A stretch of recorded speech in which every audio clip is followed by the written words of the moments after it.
Dito ba parang lumalabas na hindi gumana pareho machinery ng administration, pati ng mga Duterte? Ganun ang kinakalalabasan niya. Kasi yung sa administrasyon, makikita mo natin, pag tingnan mo yung survey result at tingnan mo yung actual result, patuloy yung pagbaba ng ilang mga taga-alyansa. Actually, lahat ng taga-alyansa. Ang isa lang nga nakita namin din sa May survey, dalawa lang ang gumalaw pataas simula sa May sa actual result. At alam, nabanggit na namin sa report, yung dalawang yun ay si Bam Aquino at saka si Kiko Pangilinan. Okay. Paulit kasi dyan yung susunod na tanong ko. No? Again, yung kay Bam tsaka kay Kiko. Yun lang Yeah. yung... Yun lang yung tumaas relative to the May survey. So yung tumaas yung boto nila doon sa actual result relative to the May survey. Okay. So ito, nakita ba ito? Nahagip ito ng survey ninyo na supposedly internal from May 6 to 9? Yung pagtaas ni Kiko tsaka ni Bam? Yeah. So for example, ang April ni Bam was 25%, 25.4. Yung May niya ay 32.8. Ang actual COMELEC share, ang share niya ng total votes cast ay 37.5. So almost 5 points. Hindi naman ganun kalaki ang tinaas. Ang problema, umakyat yung ranko niya dahil nagsibabaan yung mga nasa taas na dating nasa taas niya. So ano yan? Parang confluence of events. Sino ba yung mga nakakataas kay Bam sa mga naunang survey? Kunyari, si Tito Soto, 41 nung April, 44 nung May, pero pagdating ng actual halalan, wala pa sa 27. So si Bam Aquino, for instance, natulungan ng mga bumaba na nasa unahan niya before election, tsaka sa kanyang sariling effort din. Parang nagkaroon ng confluence of events. Parang hindi sila gumalaw eh. Hindi sila bumaksak, nagsibaksakan naman yung iba. So yeah, what could be the possible explanation kung bakit yung ilan sa mga nasa itaas sa kanya sa survey bumaba at siya naman ang tindi ng pag-angat, no, nag-number 2. Nag-number 2 siya pero hindi naman ganun kataas ang inakyat ng boto niya eh, Christian. So ang mas medyo kinakailangan ipaliwanag bakit nagsibaksakan yung mga nasa taas niya.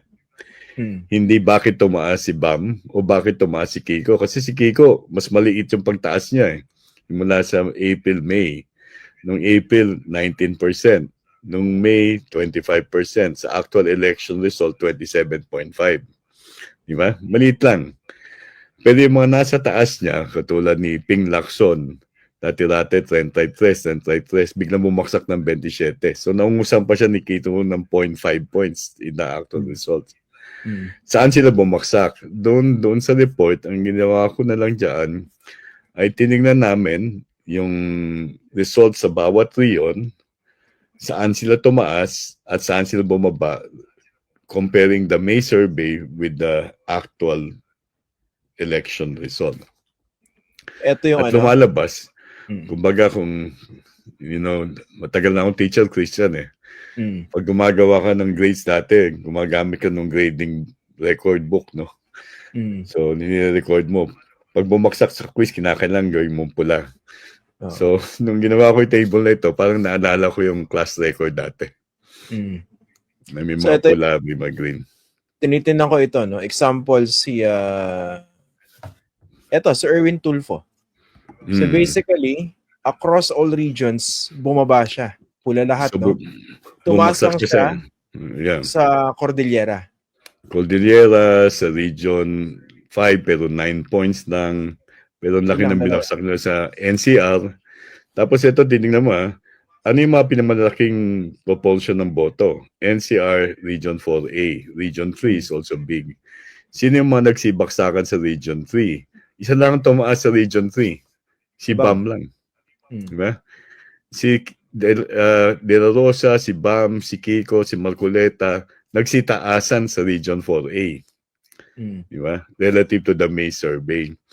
So, yun yung parang doon na biglang may supportang pumasok kila Bam, kay Kiko, kay Marcoleta. Hindi ko na alam kung bakit, no? Maaring dinagdag yung pangalan nila o maaring may pinalitan. At yung pinalitan, yun yung bumaba ang boto. etong mga nuances na ito, hindi pa ito pwedeng maipaliwanag sa ngayon. Well, yan, makikita naman sa actual election result eh. And ito yung na pinakita namin sa table. So, ang pagpapaliwanag dyan generally, at inadmit mismo nung campaign manager ng alyansa at sinabi na rin na ilang kandidato ng alyansa, hindi tumakbo yung makinarya ng administrasyon. So, yun yung naging problema. Kasi kung tumakbo yung makinarya, di sana hindi nagbulusok yung suporta ng mga ibang kandidato ng alyansa. Example, tinan natin si Bongo, si De La Rosa, mga ano yan, sagad to the bones, Duterte candidates yan. Nagbabaan din sila sa Mindanao eh. Yun nga sinasabi ko, Christian eh. Bakit ka bababa sa Mindanao kung yan yung bailiwick mo, no? Yan yung sinasabing malakas sila. Kaya yung pagbaba nila, ang ibig sabihin yan, ay hindi rin tumakbo yung makinarya nila. Diba? Nag-under-deliver yung sinasabi nilang suporta para sa Duterte. Etong kay Pacquiao, no? Tinitingnan ko kasi yung table na ginawa ni Prof. Ronnie. Di ba mind-boggling to? Sa Region 12, 65 points yung pinagsak niya. Man, ibig sabihin niya, napakataas ng voting support niya in the last survey pero hindi na sustain, no?